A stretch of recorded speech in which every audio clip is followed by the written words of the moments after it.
WBP কনস্টেবলের result প্রকাশিত হয়ে গেছে। এখন তোমাদের মনে একটাই প্রশ্ন, ফাইনাল কাট অফ কত হতে পারে, ইন্টারভিউয়ের জন্য তোমরা কত নাম্বার টার্গেট করবে। তার আগে আমরা দেখে নিই যে কতজনকে মাঠে ডাকা হয়েছে। তো এখানে দেখতে পাচ্ছ যে 60,170 জন, মানে কিন্তু 6 গুণ তোমাদের মাঠে ডেকেছে। আমি তোমাদের আগের ভিডিওতে জানিয়েছিলাম যে এবারে তোমাদের মাঠে কিন্তু 10 গুণ ডাকবে না, 6 গুণ ডাকতে পারে। তার কারণও বলেছিলাম 10 গুণ মাঠে ডাকলে যদি 5 গুণ পাস করে যায়, 5 গুণকে ইন্টারভিউ পিআরবি চাইবে না। তার জন্য এবারে কিন্তু ডেকেছে 6 গুণ।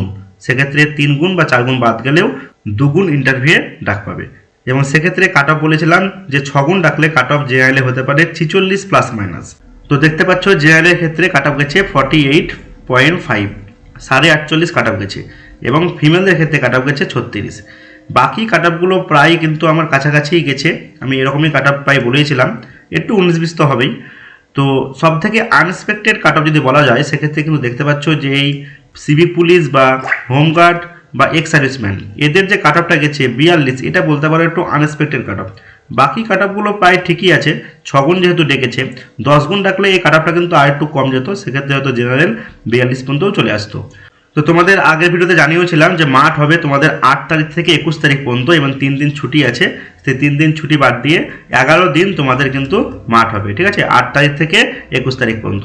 এবং তোমরা অ্যাডমিট ডাউনলোড করতে পারবে জানুয়ারি মাসের 2 তারিখ থেকে। তো আমারই একটি ছোট্ট অফলাইন কোচিং সেন্টার থেকে এবছর রেকর্ড সংখ্যক পরীক্ষার্থী পাস করেছে। তো এখন পর্যন্ত যতজন জানিয়েছে তার মধ্যে পোলে দেখতে পাচ্ছ 16 জন, এবং 2 জন কল করে জানিয়েছিল। মোট 18 জন পরীক্ষার্থী এখন পর্যন্ত পাস করেছে জানিয়েছে। তো অবশ্যই খুব খুশি। তো অবশ্যই কয়েকজন পাস করতে পারেনি, তো সবাইকে পাস করাতে পারলে অবশ্যই বেশি খুশি হতাম। যারাই পাস করেছো তোমাদের সবার জন্যই বলি যে খুব ভালোভাবে এই কয়েকদিন মাঠ প্র্যাকটিস করো, তোমাদের হাতে মাত্র 10 দিন সময়, এবং মাঠ পাস করে তোমরা চাকরি পেয়ে প্রতিষ্ঠিত হও, এই প্রার্থনাই করি। এবং যারা সফল হতে পারোনি তোমাদের জন্য বলি যে তোমরা কিন্তু ভেঙে পড়ো না, তোমাদের মনকে বোঝাও যে তুমিও পারবে, ঠিক আছে। তো যে 1-2 নাম্বারের জন্য হয়তো পাস করতে পারোনি, কোন কোন জায়গায় তোমাদের কমতি হচ্ছে সেই জায়গাটাও দেখো এবং সেটাকে রিকভার করার চেষ্টা করো। ভোটের পরেই আশা করা যায় যে আবার একটা রিক্রুটমেন্ট তোমরা পাবে, হ্যাঁ, এবং সেই রিক্রুটমেন্টকে টার্গেট করে এখন থেকেই পড়তে শুরু করো। আশা করি তোমরাও সফল হবে। এখন তোমাদের মনে একটাই প্রশ্ন যে ফাইনাল কাট অফ কত হতে পারে এবং তোমরা ইন্টারভিউয়ে কত নাম্বার টার্গেট করবে। তো আগের ডাব্লিউবিপি কনস্টেবলের যে ফাইনাল কাট অফ দেখা গেছে, সেক্ষেত্রে কিন্তু কোনোবার 13 নাম্বার বেড়েছে, কখনো 15 নাম্বার বেড়েছে, কখনো আবার 17 নাম্বার পর্যন্তও বেড়েছে। তোমাদের ইন্টারভিউ থাকে 15 নাম্বারের, কিন্তু আগের 3টে পরীক্ষাতে দেখেছি যে কখনো 13 নাম্বার বেড়েছে, কখনো 15 নাম্বার বেড়েছে, কখনো 17 নাম্বার বেড়েছে। তো এক্ষেত্রে এবছর কত নাম্বার বাড়তে পারে। তো প্রথমত দেখো, মাঠে কিন্তু খুব কম সংখ্যক পরীক্ষার্থীকে ডেকেছে, মাত্র 6 গুণকে মাঠে ডেকেছে। এই 6 গুণের মধ্যে দেখবে অনেকে আবার মাঠ করতেই যাবে না, এমনি হয়তো তারা পরীক্ষায় বসেছিল।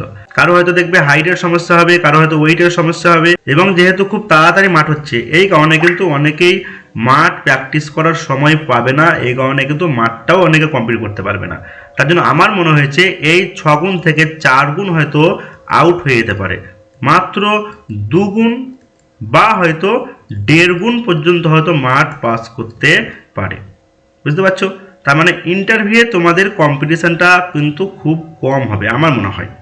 ইন্টারভিউয়ে তোমাদের জন্য কম্পিটিশনটা খুব কমই হবে। মাঠ পাস করতে পারলে আমার মনে হয় যে 80% চাকরি তোমার প্রায় হয়ে যাবে। তারপরেও একটা কথা বলি, ইন্টারভিউ হচ্ছে তোমাদের 15 নম্বরের, এর মধ্যে যে যারা খুবই ভালো ইন্টারভিউ দেবে তারা নাম্বার পেতে পারে 13 বা সর্বোচ্চ 14, এই রেঞ্জে নাম্বার পাবে কারা, যারা খুবই ভালো ইন্টারভিউ দেবে। আর যারা অ্যাভারেজ ইন্টারভিউ দেবে তারা নাম্বার পাবে 7 থেকে 8-এর মধ্যে নাম্বার পাবে। এবং ম্যাক্সিমাম ছেলে যে নাম্বারটা পাবে সেটা আগেও দেখেছি যে 10 থেকে 11 এই রেঞ্জেই ম্যাক্সিমাম ছেলে নাম্বারটা পাবে। তার জন্য আমার মনে হয়েছে যে এবছর খুব বেশি নাম্বার বাড়বে না। জেনারেলের ক্ষেত্রে নাম্বার বাড়তে পারে, সেটা হচ্ছে আমার মনে হয়েছে +12 বাড়তে পারে, +12 বা 12.5 এতটা জেনারেলে বাড়তে পারে। এবং অন্যান্য রিজার্ভ যদি বলি, রিজার্ভ কাস্টের ক্ষেত্রে, সেক্ষেত্রে কিন্তু আমি 1 নাম্বার বেশি বলছি, 13 বা 13.5 এতটা বাড়তে পারে। কেন 1 নাম্বার বেশি বলছি? এই কারণে কিছু রিজার্ভেশনের ছেলে জেনারেলে ঢুকে আছে, তারা যদি জেনারেলে মেরিট না করতে পারে সেখান থেকে কিন্তু আবার রিজার্ভেশনে চলে আসবে। এই কারণে 1 নাম্বার আমি বেশি বলছি। তো এতটাই নাম্বার বাড়তে পারে ফাইনালে। তাই যারা কাট অফের কাছাকাছি নাম্বার পেয়ে পাস করেছো তাদের ক্ষেত্রে বলবো তোমরা ইন্টারভিউ চেষ্টা করবে খুবই ভালো দেওয়ার, 13 থেকে 14 নাম্বার তোলার চেষ্টা করবে, ঠিক আছে? তাহলে কিন্তু তোমাদের চান্সটা থাকবে। যারা কাট অফের কাছাকাছি নাম্বার পেয়ে পাস করেছো তারা চেষ্টা করতে হবে ইন্টারভিউটা খুবই ভালো দেওয়ার, 13 থেকে 14 নাম্বার তোলা চেষ্টা করতে হবে। তো প্রত্যেকের জন্য আশা করছি আর বলার দরকার পড়বে না কে কত টার্গেট করবে, তাও একটু আমি বলে দিচ্ছি। দেখো, তো কনস্টেবল জেনারেলের ক্ষেত্রে ফাইনাল কাট অফ হতে পারে, এর সঙ্গে 12 অ্যাড করে নাও, 12 অ্যাড করলে 60.5 বা এটাকে 61 ভেবে নাও, এতটাই ফাইনাল কাট অফ আসতে পারে। ওবিসির ক্ষেত্রে আমি বললাম যে এখানে 13 বাড়িয়ে নাও, 13 বাড়ালে হয়ে যাচ্ছে 54.5 বা এটাকে তুমি 55 করে নাও, ঠিক আছে।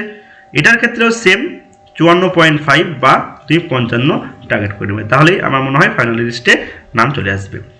এবং এসসি এসটির ক্ষেত্রেও সেটাই বলছি, এখানেও তুমি 13 বাড়িয়ে নাও, 13 বাড়ালে প্রায় এটা 40 করে নিচ্ছি আমি, তাহলে 53 কাছাকাছি বা 52.5 পর্যন্ত টার্গেট করলেই হয়ে যাবে। এটার ক্ষেত্রেও তুমি 13 বাড়িয়ে নাও, 13 বাড়ালে এটাও দেখবে প্রায় 45 বা 46 এই রেঞ্জে টার্গেট রাখতে হবে। লেডি কনস্টেবল জেনারেলের ফাইনাল কাট অফ কত হতে পারে, এর সঙ্গে তুমি 12 বাড়িয়ে নাও, তাহলে সেক্ষেত্রে বলবো যে 48 ফাইনাল কাট অফ হতে পারে। এবং ওবিসি এ এবং ওবিসি বির ক্ষেত্রে বললাম আরও এক বেশি, 13 বাড়িয়ে নাও, 13 বাড়ালে এটা হয়ে যাবে প্রায় 24 মানে 38-এর কাছাকাছি নাম্বারটা হয়তো হবে, ঠিক আছে। এবং এটার ক্ষেত্রেও তুমি 13 বাড়িয়ে নাও, 13 বাড়ালে এটা হয়ে যাচ্ছে প্রায় 40-এর কাছাকাছি, ঠিক আছে। এটার ক্ষেত্রেও 13 বাড়াচ্ছি, তাহলে সেটা হয়ে যাবে প্রায় 40 বা 39.5, এবং এটা 13 বাড়ালে এটা হয়ে যাচ্ছে প্রায় 40.5। আবার লেডি কনস্টেবলের ক্ষেত্রে দেখো আবার যে ওবিসি এ, ওবিসি বি এবং এসসির থেকে এসটির কাট অফ বেশি গেছে 27.25, সব থেকে কম কাট অফ গেছে ওবিসি এ 24.75, ঠিক আছে। এসটির কাট অফ বেশি চলে গেছে। আবার ইডাব্লিউএস এর ক্ষেত্রে যদি বলি, সেক্ষেত্রে তুমি 13 বাড়িয়ে নাও, 13 বাড়ালে তোমার হয়ে যাবে প্রায় 41-এর কাছাকাছি নাম্বার, এবং এক্ষেত্রে যদি তুমি 13 বাড়াও সেক্ষেত্রে প্রায় 25-এর কাছাকাছি নাম্বার টার্গেট করলেই হয়ে যাবে, ঠিক আছে। এবং EC, NVF, CV, ex serviceman, MSP এগুলোর ক্ষেত্রেও জেনারেল তুমি আরও 12 নাম্বার বাড়িয়ে নাও, 12 নাম্বার বাড়ালে হয়তো 54, এবং রিজার্ভেশনগুলো 13 বাড়িয়ে নাও, 13 বাড়ালে এখানে 48, এক্ষেত্রে 13 বাড়ালে হয়তো হয়ে যাচ্ছে এটাও 48 করে নাও, এটাও 13 বাড়ালে এটা হয়ে যাচ্ছে প্রায় 46-এর কাছাকাছি নাম্বার, ঠিক আছে। এবং এটা 13 বাড়ালে হয়ে যাচ্ছে প্রায় 39, এরকম একটা নাম্বার টার্গেট করলেই হয়ে যাবে।